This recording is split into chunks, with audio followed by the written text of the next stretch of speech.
Bem-vindos a esta nossa exploração detalhada.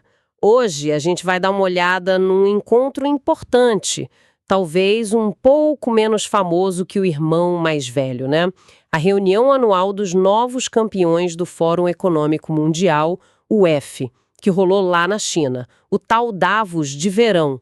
Esse evento ele foca no que chamam de próxima geração de elites, sabe?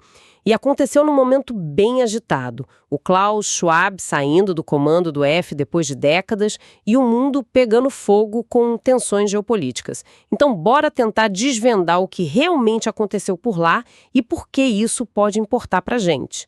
A nossa análise vem da transcrição de uma cobertura bem completa do evento e a missão aqui é entender as discussões principais, as tendências que estão pintando por aí e o que isso pode indicar para o futuro global e para os mercados, né? Exato. E o próprio clima do evento já dizia muito, né? Os relatos são de uma atmosfera diferente, talvez menos grandiosa sem a figura do Schwab ali onipresente. O F está com um presidente interino, o Peter Brabeck-Letmathe, ex-Nestlé, aliás, uma figura que já gerou polêmica uns anos atrás, né? Questionando se a água era um direito humano fundamental. Lembro disso. A Nestlé depois disse que ele reconsiderou, mas ficou marcada, né? Ficou. E parece que está difícil mesmo achar um sucessor definitivo para o Schwab, o que adiciona, assim, mais uma camada de incerteza na própria organização. E aí você soma isso ao pano de fundo geopolítico tenso. Um pouco antes do evento, teve aquela troca de ataques entre Israel e Irã, que já acendeu um alerta sobre o fornecimento de petróleo para a China, que sediava o evento, né? O Irã é um fornecedor importante para eles. E claro, a divisão UF-China estava ali, no ar. Muita gente parecia medir as palavras, sabe? Com certeza. O tema oficial era Empreendedorismo para uma Nova Era. Um título bonito, inspirador, mas, assim, por trás dos panos, quais foram as conversas que realmente pegaram? O que estava em jogo ali de verdade? Olha, um painel que foi central nisso foi o Contornos de uma Nova Ordem Econômica. Ali o Jeffrey Sachs, da Universidade de Colômbia, foi bem direto ao ponto. Ele argumentou que a ordem mundial que os Estados Unidos lideraram desde, sei lá, os anos 50, está perdendo força. E junto com ela, instituições como o FMI, Banco Mundial, esses pilares estão enfraquecendo. A gente está entrando, segundo ele, numa era mais instável, mais multipolar. E complementando essa ideia, teve a Eng-Ing Guan, de Johns Hopkins. Ela trouxe uma análise bem aguda sobre o reshoring. Sabe essa tendência de trazer indústria de volta para os países desenvolvidos do Ocidente? Sim, fala-se muito disso. Pois é. E a visão dela é que isso não é só por lógica econômica, não. Tem muito de populismo e de preocupação com segurança nacional, mexendo os pauzinhos. E isso, claro, muda completamente o jogo para países em desenvolvimento, que historicamente usaram a industrialização para exportar como um motor de crescimento, né? Dá para a gente pensar numa analogia aqui, tipo uma escada para o desenvolvimento econômico. Tradicionalmente, um país começava lá embaixo, produção básica, aí subia um degrau para industrializar e exportar, e depois chegava numa economia mais sofisticada, consumo interno, serviços. O que a professora Guan está dizendo, basicamente, é que para muitos países emergentes, esse degrau-chave da industrialização para exportação está ficando mais difícil de alcançar, talvez até sendo retirado por causa dessas políticas de reshoring do Ocidente. Uma imagem forte essa da escada com um degrau faltando. Exato. E o Sachs também bateu muito numa tecla. Incerteza. Essa falta de clareza sobre as regras do jogo no futuro é péssima para o consumo e principalmente para o investimento de longo prazo. Essencial para o crescimento, né? Especialmente nos países em desenvolvimento. E ele fez uma conexão interessante com o dilema da automação. Tipo, se a ideia é trocar trabalhadores por robôs e IA, quem vai consumir depois? Máquina não compra carro, não compra casa, né? Para manter uma economia de consumo, precisaria fortalecer o poder de compra das pessoas, não eliminar posto de trabalho em massa. Essa questão da incerteza me faz lembrar aquela citação polêmica do Larry Fink, da BlackRock, que a análise que a gente viu resgatou, né? Aquela de que mercados não gostam de incerteza, mercados gostam de governos totalitários. É forte isso. É muito forte, e a interpretação comum é essa mesmo, que grandes investidores podem acabar preferindo a previsibilidade mesmo que seja de regimes mais autoritários, do que a dinâmica, às vezes caótica, das democracias. É importante a gente só reportar isso sem tomar partido, claro, mas mostra como essa busca por estabilidade a qualquer custo pode, para alguns, se alinhar com tendências menos democráticas, né? Sem dúvida. Bom, saindo um pouco da economia pura e entrando no futuro tecnológico, que é sempre assunto nesses fóruns, o painel das Top 10 tecnologias emergentes de 2025 parece que trouxe umas surpresas, né? Trouxe sim. Foi até inesperado. Com todo mundo falando de IA generativa, o foco maior acabou sendo em biotecnologia. Falou-se de drogas que ficariam ativas no corpo por muito tempo, ou sensores corporais que poderiam ser lidos por fora, tipo pelo carro. Uau! Isso abre um debate ético enorme, né? Modificação corporal, monitoramento. Exatamente. A análise que a gente viu até citou um exemplo fora do UF, de um cientista que propôs modificar geneticamente humanos para ter alergia à carne vermelha. Só para ilustrar o tipo de pensamento mais radical, talvez distópico, que circula nessas discussões sobre controle tecnológico e biológico. Meio assustador, né? Bastante. E interessante esse foco na biotecnologia. Agora, voltando para aquela busca por uma nova ordem econômica que o Sachs mencionou, isso passa por como os grandes blocos se posicionam, né? Como a Europa entrou nessa conversa, teve o painel dos economistas-chefes que tocou nisso. Sim, o Sanchitarn Sathirathai, um economista tailandês, ele colocou a União Europeia como um potencial terceiro polo nesse mundo multipolar. Mas ele foi bem realista quanto aos desafios, sabe? A fragmentação dos mercados de capitais na UE, as questões de soberania econômica de cada país, são barreiras bem concretas. O Think. Então, a análise da fonte sugere que essa busca por certeza poderia acabar impulsionando planos mais centralizadores na Europa. Tipo, unificar mercado de capitais, concentrar poder econômico, mesmo que isso signifique passar por cima de algumas resistências nacionais, entende? É uma dinâmica para ficar de olho. Faz sentido. E os Estados Unidos, a maior economia do mundo? O painel Lendo a Economia dos Estados Unidos parece que trouxe umas visões bem peculiares, digamos assim. Teve umas falas que chamaram a atenção. O Robert Kuttner, da American University, chegou a sugerir que a imigração ilegal não detectada seria bom para a economia. Oi? Como assim? Pois é. E a Stacey Vanek Smith, da Bloomberg, foi na linha de que o reshoring, se aumentar salários, seria ruim, porque causaria inflação. Espera aí. Salário mais alto ser ruim por causa da inflação? Isso não ignora totalmente o lado do trabalhador, a desigualdade? Exatamente. É uma visão bem específica, né?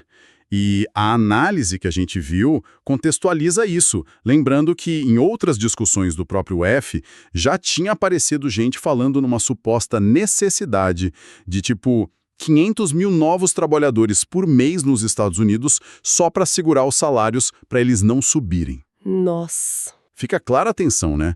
De um lado, o foco em métricas como o PIB, que é importante para pagar dívida, interessa ao mercado financeiro. Do outro, a qualidade de vida real das pessoas, o poder de compra delas. São prioridades que parecem conflitantes nessa visão. E essa pressão por resultado financeiro parece ter a ver com outra coisa que mencionaram. As grandes gestoras, tipo BlackRock, querendo empurrar produtos de private equity, crédito privado, que antes eram só para institucionais, agora para o investidor de varejo, para a pessoa física. Exato. E um político italiano, Valentino Valentini, confirmou num outro painel que o setor de private equity está mesmo com dificuldade para vender os investimentos. As saídas estão mais difíceis. O que explicaria essa busca por dinheiro no varejo, né? E olha que interessante, o mesmo Valentini defendeu que os países da UE deveriam abrir mão de poder de barganha individual para fortalecer o consenso do bloco. De novo, essa ideia de centralização aparecendo. Tudo se conectando. Vamos para o segundo dia. Teve a plenária principal com o Board Brand, presidente do UF, e o primeiro-ministro chinês, o Li Qiang. Qual foi a mensagem ali? O Li Qiang bateu na tecla de que a globalização não acabou, não. Ela está se transformando, achando um novo caminho. Essa ideia conversa muito com aquele conceito de segunda versão da globalização que o Larry Fink, da BlackRock, também anda falando. E o que feria essa nova globalização na prática? Bom, na teoria, poderia ser mais poder para os trabalhadores, mais investimento em infraestrutura pública, mas a análise da fonte levanta uma hipótese mais, digamos, pragmática. A prática poderia ser importar mão de obra barata para construir infraestrutura que, no fim das contas, seria privada e renderia dinheiro para grandes gestoras globais. Deram até um exemplo da startup de IA, Elcia. A CEO dela, Vu Van, teria dito que empresas americanas estariam usando IA não para substituir seus funcionários direto, mas para treinar gente mais barata em outros países. E aí, essa mão de obra estrangeira, treinada pela IA, substituiria os trabalhadores locais. Que coisa! Isso leva direto para a questão da moeda, né? Numa reconfiguração global, como fica o dólar? O painel moedas em fluxo deve ter sido quente. Foi, mas com uma certa cautela dos participantes, sabe? A Diana Sholeva, do Asia Society Policy Institute, foi mais direta. Ela disse que as sanções contra a Rússia, lá em 2022, e as próprias tarifas americanas abalaram o domínio do dólar. Mas o ponto crucial para ela não é só a moeda em si, são os trilhos, o sistema de pagamentos por trás. Os trilhos, tipo o SWIFT? Exatamente. O SWIFT, que é essa rede de mensagens que os bancos usam para transferências internacionais e que tem muita influência americana, ela até citou o projeto mBridge, que é uma iniciativa de vários bancos centrais, inclusive de países dos BRICS, como uma tentativa de criar trilhos alternativos. E a Sholeva também fez uma ligação importante entre dólar e petróleo. Ela estima que uns 20% da demanda por dólar venha daí e conectou com a transição energética. Para a China, para a UE, diminuir a dependência de fóssil também significa diminuir a dependência estratégica do dólar. Uma conexão poderosa essa. Já o ex-War Prasad de Cornell foi meio um balde de água fria. Mostrou que o uso do euro como reserva também está caindo. Para ele, o problema do euro é a fragmentação política e fiscal da UE. O do yuan chinês, falta de liberdade para o capital entrar e sair, mercados financeiros ainda rasos. A conclusão dele foi: stablecoin não resolve.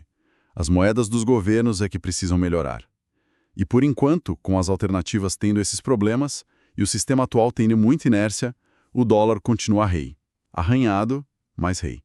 A Keiyu Jin da LC concordou, lembrando da dívida enorme em dólar que existe no mundo, o que cria uma demanda estrutural. Entendi. Gosto daquela analogia das estradas para explicar os trilhos. Ajuda, né? Pensa no sistema financeiro como uma rede de autoestradas, que é o sistema do dólar SWIFT. Mesmo que você crie um carro novo, super eficiente, uma outra moeda, um sistema tipo mBridge, se todas as cidades importantes, os mercados, os bancos, só têm acesso fácil por essas autoestradas antigas, o carro novo vai ter dificuldade de pegar tração, até construírem estradas novas, confiáveis, que realmente liguem onde o dinheiro precisa ir. Ficou bem claro assim. Seguindo para o terceiro dia, teve foco em inteligência artificial na China, mas parece que não foi bem como a gente talvez imaginasse, né? O que saiu do painel entendendo a abordagem da China para IA... A Angela Zheng Huiyu, da UISC, apontou uma diferença de foco. Enquanto os Estados Unidos estariam mais obcecados em criar modelos gigantes e superpoderosos, tipo GPT, a China estaria mais focada em aplicações práticas, verticais da IA. E a questão do consumo de energia da IA foi um tema recorrente também. Decoupling, de separação entre China e UE na infra de IA, certo? Sim, o Li Haitao, da SICGSD, foi direto nisso. Diz que esperava alguma ação do Trump para frear a China nessa área. Mas o que a análise da fonte percebeu foi uma certa falta de discussão sobre aplicações de IA realmente inovadoras, disruptivas, já em escala, apesar do tema do evento ser sobre empreendedorismo futuro. Falou-se muito do potencial, mas pouco do concreto já acontecendo. Exato. Mencionaram DeepSeek, uma IA chinesa de código aberto, barata, que questiona os custos enormes do desenvolvimento no Ocidente, mas sem mergulhar em usos que já estejam transformando o jogo de verdade. Entendi. A sensação que fica de muito papo sobre infraestrutura, necessidade de energia, um monte de buzzword, sabe? Mas pouca coisa sobre como a IA está mesmo mudando os negócios ou a sociedade agora. Especialmente na robótica, que ainda parece muito presa a tarefas específicas. Aquela ideia de robô humanoide multifuncional ou da inteligência artificial geral, a AGI, ainda pareceu mais ficção científica do que realidade próxima ali nas discussões. Embora, claro, a expectativa pelo GPT-5 da OpenAI continue alta, né? Tem gente achando que pode ser um passo nessa direção. Sempre essa expectativa, né? E para fechar o ciclo, a geopolítica.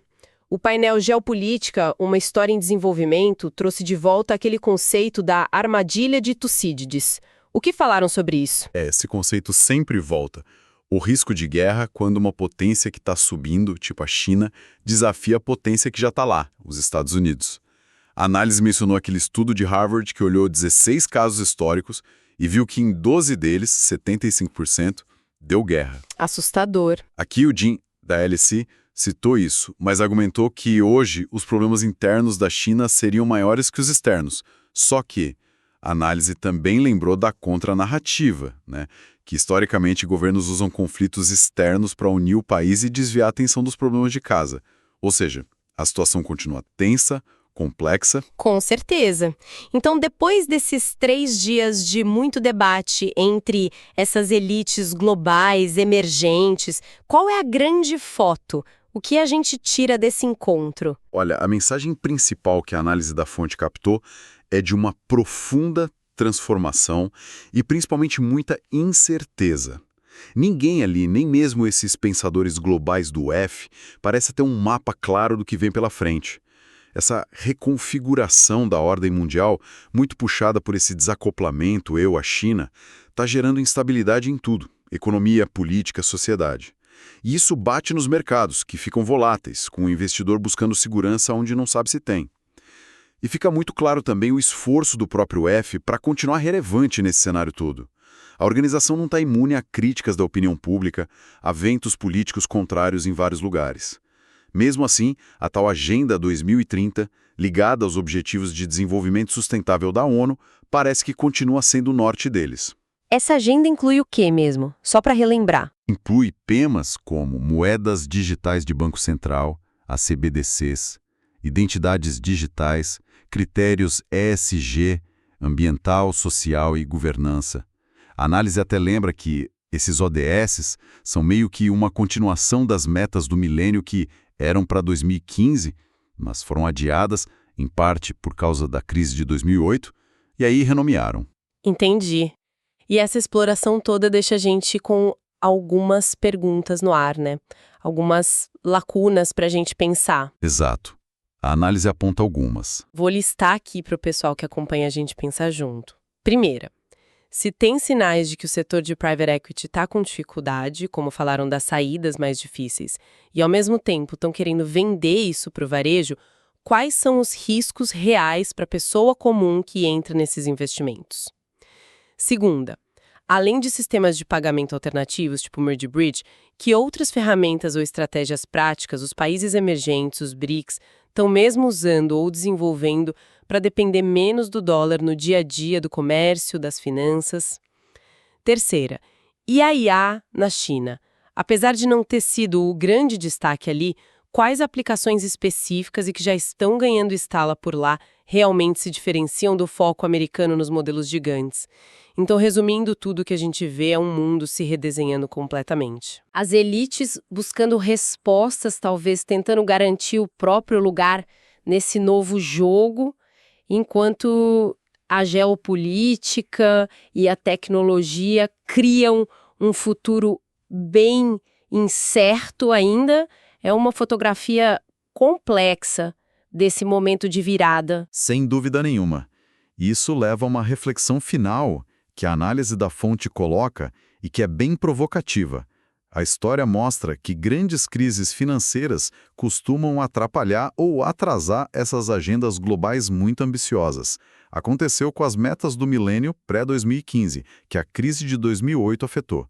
A grande pergunta que fica no ar agora é: a próxima crise financeira, que muitos economistas já estão prevendo aí no horizonte, ela vai de novo frear os planos da elite para 2030? Ou será que desta vez eles vão conseguir usar a própria crise como combustível para acelerar a implementação dessa nova ordem econômica e social que eles parecem buscar? Uma pergunta e tanto para a gente ficar pensando. E com ela, a gente encerra a nossa análise de hoje. Obrigada pela companhia de todos nessa exploração.